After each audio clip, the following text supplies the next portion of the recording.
Assalamualaikum warahmatullahi wabarakatuh. Selamat pagi anak-anak. Bagaimana kabar kalian semua? Sepertinya kurang bersemangat. Ibu ulang ya. Bagaimana kabar kalian semua? Kalau ibu bilang bagaimana kabar kalian semua, kalian menjawab alhamdulillah, luar biasa, Allahu Akbar. Nah, sebelum kita memulai pelajaran, ada baiknya kita melakukan kegiatan berdoa bersama dulu ya. Pada pertemuan kali ini, Ibu akan mengecek kehadiran kalian semua dulu ya. Siapa yang tidak hadir pada pertemuan kali ini? Masuk semua? Alhamdulillah kalau seperti itu. Nah, baiklah. Sebelum kita memulai pelajaran, Ibu mau mengulang dulu materi tentang pertemuan yang lalu ya. Pada pertemuan yang lalu kita telah mengevaluasi pengajuan, penawaran dan persetujuan dari teks negosiasi, serta kita juga telah menyampaikan pengajuan, penawaran dan persetujuan dalam teks negosiasi. Pada pertemuan kali ini kita akan membahas tentang topik yang sama, masih mengenai tentang teks negosiasi. Hanya saja kompetensi dasar yang akan kita pelajari pada pertemuan kali ini berbeda. Nah, pada pertemuan kali ini kita akan menganalisis struktur, isi, dan ciri kebahasaan dari teks negosiasi, serta kita juga akan mengonstruksikan sebuah teks negosiasi berdasarkan ciri kebahasaan struktur yang ada pada teks negosiasi. Nah, Ibu mau tanya, apakah kalian pernah melakukan negosiasi? Jika sebelum misalnya kalian itu berbelanja atau melakukan interaksi jual beli atau tawar menawar di pasar. Nah, Ibu mau tanya terlebih dahulu, apakah sebelumnya ada yang pernah melakukan negosiasi? Ya, hampir setiap orang pernah melakukan negosiasi ketika ia berbelanja misalnya. Nah, tapi apakah pernah kalian menuliskan atau membuat teks negosiasi secara langsung? Oh, belum pernah ya. Nah, baiklah, sebelum kita membuat teks negosiasi, kita akan menganalisis dulu struktur dan ciri kebahasaan dari teks negosiasi. Nah, Ibu akan menuliskan di papan tulis dulu struktur-struktur serta ciri kebahasaan dalam teks negosiasi. Setelah itu, Ibu akan menjelaskannya kepada kalian semua.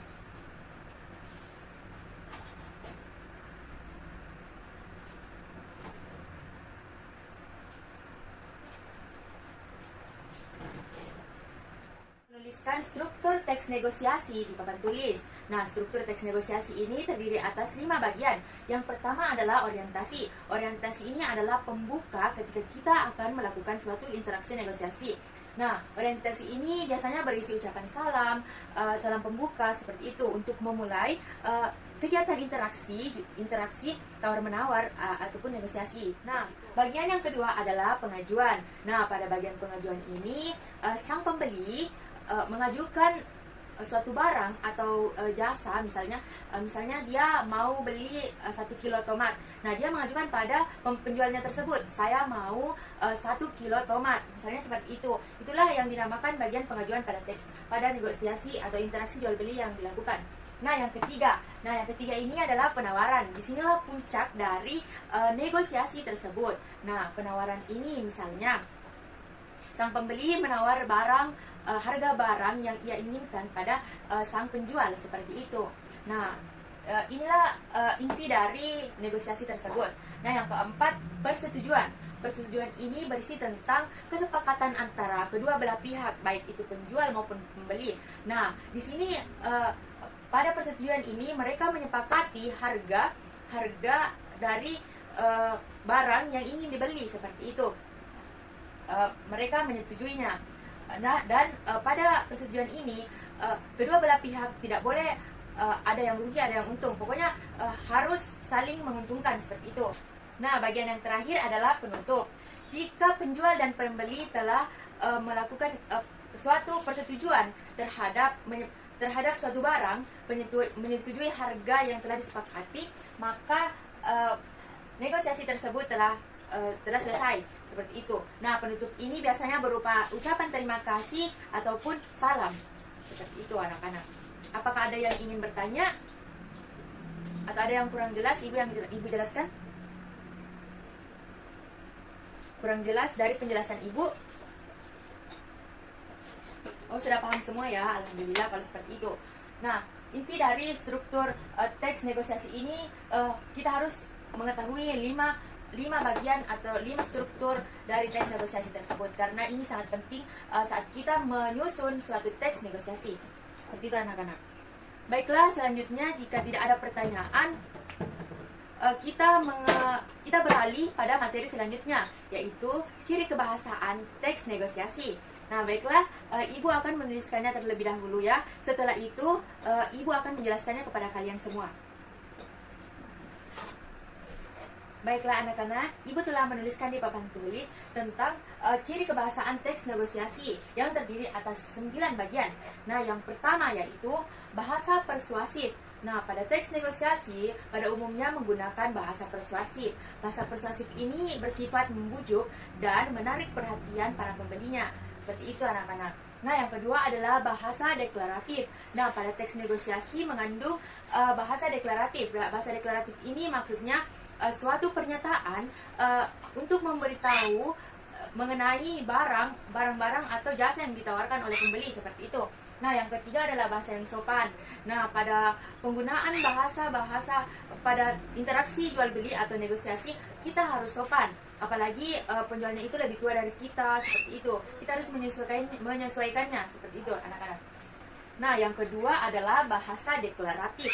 Nah, pada teks negosiasi menggunakan bahasa deklaratif. Bahasa deklaratif ini yaitu suatu pernyataan untuk memberitahu tentang informasi atau informasi-informasi yang ada pada barang atau jasa yang ditawarkan.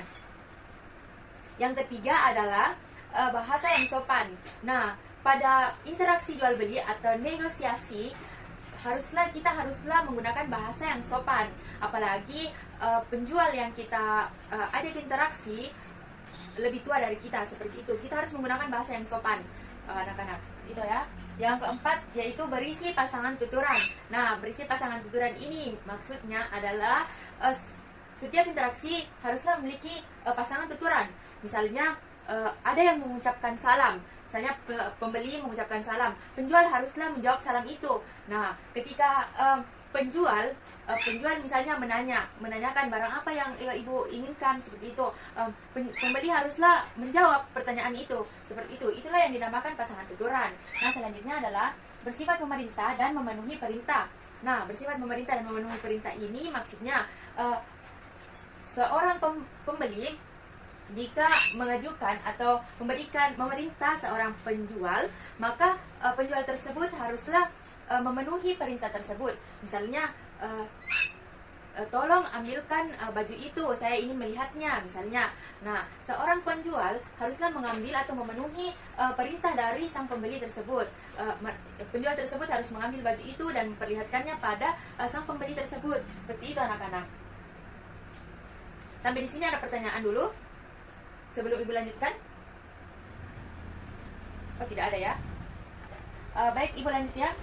Yang ketujuh yaitu kesepakatan yang dihasilkan tidak merugikan kedua pihak. Nah, kesepakatan yang dihasilkan tidak merugikan kedua pihak maksudnya seperti ini. Pada bagian struktur tadi kita telah mempelajari tentang persetujuan. Nah, di situ kedua belah pihak, baik itu penjual maupun pembeli, haruslah menyetujui harga yang disepakati bersama. Tidak boleh hanya pembeli saja atau penjual saja yang menyetujui harga tersebut.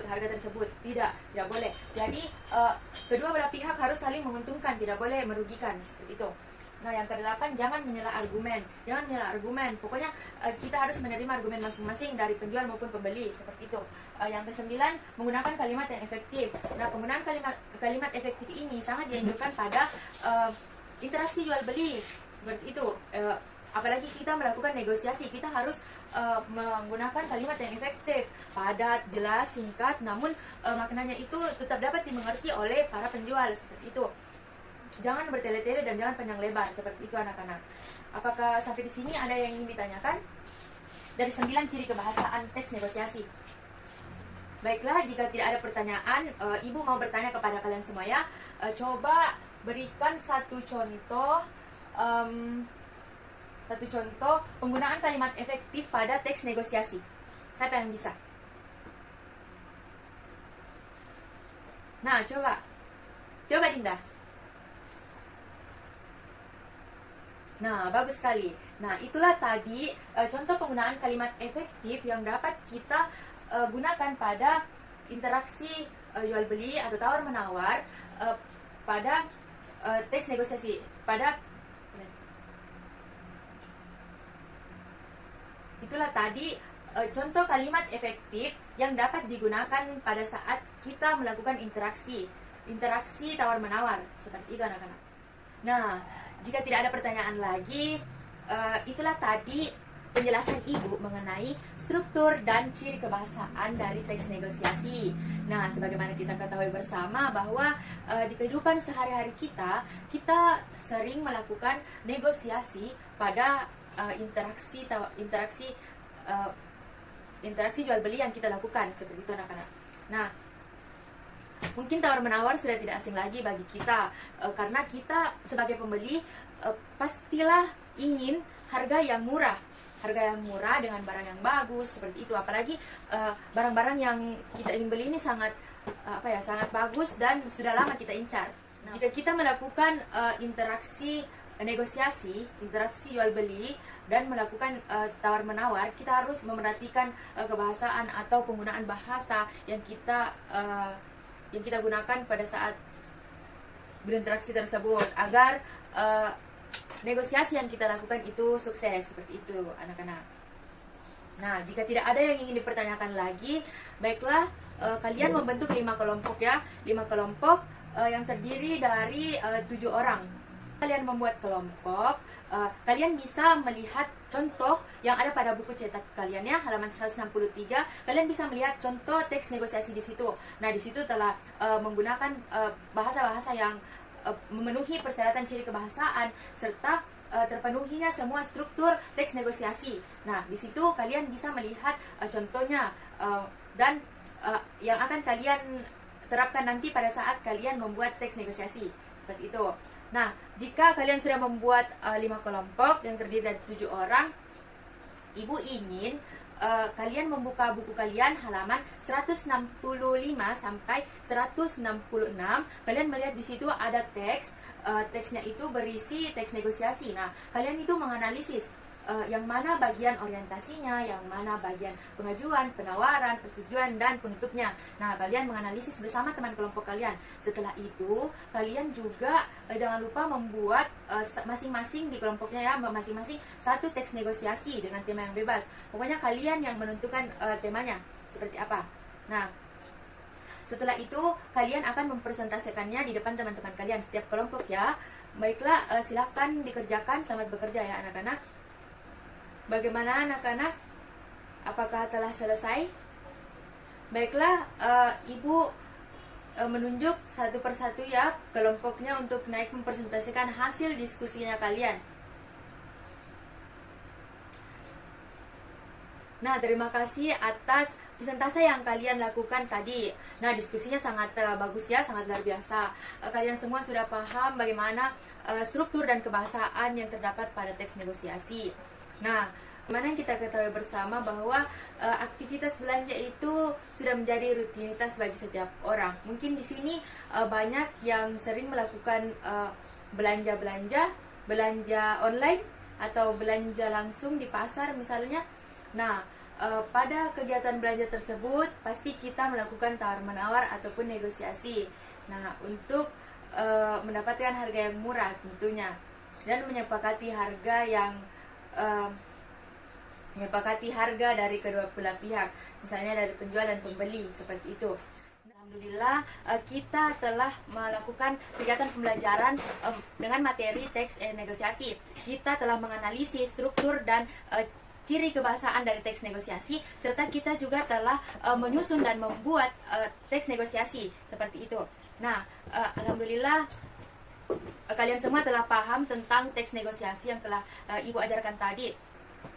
Sebelum Ibu menutup pembelajaran pada hari ini, Ibu akan merangkum materi-materi yang telah kita bahas ya tadi. Nah, mengenai struktur dari teks negosiasi dan maupun ciri kebahasaan. Nah, pada teks negosiasi memiliki 5 struktur, 5 bagian, yaitu orientasi, pengajuan, penawaran, persetujuan, dan penutup.